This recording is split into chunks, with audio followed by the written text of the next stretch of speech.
दिल्ली की हवा में जहर घोला है, लेकिन सरकार की मीटिंगों में बस हवाई वादे चल रहे हैं। ये हाल तब है जब जनता की सांस अटकी पड़ी है और सरकार 9 दिन चले 2.5 कोस की रफ्तार से फैसले ले रही है। हालत यह है कि लोग सड़कों पर गैस चैम्बर झेल रहे हैं और अफसर मीटिंग में बस इतना बोल रहे हैं कि हम मिलकर काम करें।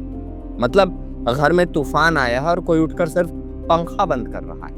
आज हम बताने वाले हैं कि दिल्ली का एक्यूआई नहीं, सरकार की अकड़ और लापरवाही भी 500 प्लस ही चल रही है। तैयार रहिए, क्योंकि आज हम उस सिस्टम की पोल खोलेंगे जो हर साल कहती है कल काम करेंगे, फिलहाल मीटिंग ज्यादा जरूरी है। नमस्कार, आप देख रहे हैं सत्य भारत टाइम्स और मैं हूं आपके साथ विरूपाक्ष कौंडिल। दिल्ली के हवा अब गैस चैम्बर में तब्दील हो गई। लोग मास्क लगाकर घर से निकल रहे हैं और सरकार फिलहाल बस मीटिंग का माहौल बनाए हुए। जब जनता जहरीली हवा में दम तोड़ रही है, तब अफसर प्रेस कॉन्फ्रेंस में मिलकर काम करने का राग अलाप रहे हैं। ये कौन सा न्याय है कि जनता का फेफड़ा जल रहा है और सरकार की जुबान सिर्फ बातों से चल रही है। दिल्ली के मुख्यमंत्री रेखा गुप्ता ने उत्तरी जोनल काउंसिल की मीटिंग में बड़ी बातें की। पड़ोसी राज्यों से कहा कि पराली जलाना बंद करो, सड़कों की धूल साफ करो, गाड़ियों को 0 इमिशन बनाओ, फैक्ट्रियों पर कड़ी निगरानी रखो, सब कुछ बिल्कुल ठीक हो जाएगा। लेकिन सवाल यह है कि ये सब बातें पिछले कई साल से लोग सुन रहे हैं, तो अब तक क्या हुआ? कुछ भी नहीं, सिर्फ हो जाएगा और कल होगा का खेल चलता जा रहा है। जब देश के सबसे अमीर शहर की हवा खराब हो सकती है, तो क्या ये नहीं दिखता कि ये सब मीटिंगें सिर्फ नाटक बन चुकी हैं? आप समझिए, जनता सड़कों पर है। दिल्ली का एयर क्वालिटी इंडेक्स 400, 500, 600, 700 तक जा चुका है।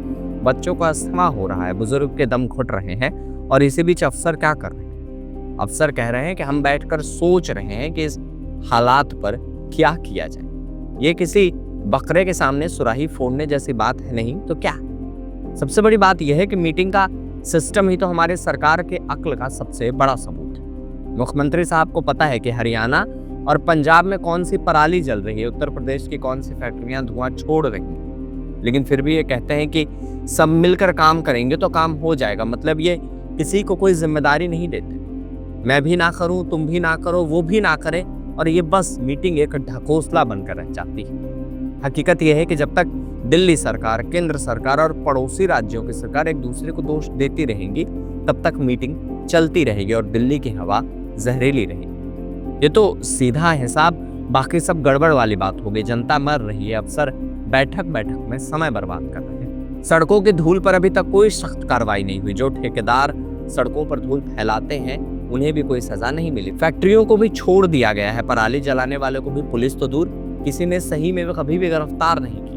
तो ये मीटिंग क्या करेगी? ये मीटिंग बस एक और तमाशा है। बस इस मीटिंग में और ज्यादा बड़ी बातें हो जाएंगी। मुख्यमंत्री ने कहा कि गाड़ियों को 0 इमिशन बनाना होगा। ये तो सिर्फ सपना सा लग रहा है। दिल्ली में सड़कों पर पुरानी और खराब हालत की गाड़ियां लाखों की संख्या में चलती हैं। क्या किसी ने कभी इन्हें रोकने का प्रयास किया? नहीं। सरकार इस पर चुप है। सरकार बस आसमान से तारे तोड़ने जैसी बात करती है। सबसे महत्वपूर्ण बात यह है कि जब तक सरकार एक्शन नहीं लेगी, तब तक कोई भी मीटिंग की टॉक काम में नहीं आई। दिल्ली एनसीआर की जनता बस यही चाहती है कि अगली मीटिंग में सरकार बैठकर सुनने के बजाय खड़े होकर काम करने का फैसला ले, वरना ये सब कुछ फिर से वहीं का वहीं रह जाएगा। आखिरी में बात यही आती है कि जनता को अब सरकार की मीटिंग नहीं बल्कि कार्रवाई चाहिए।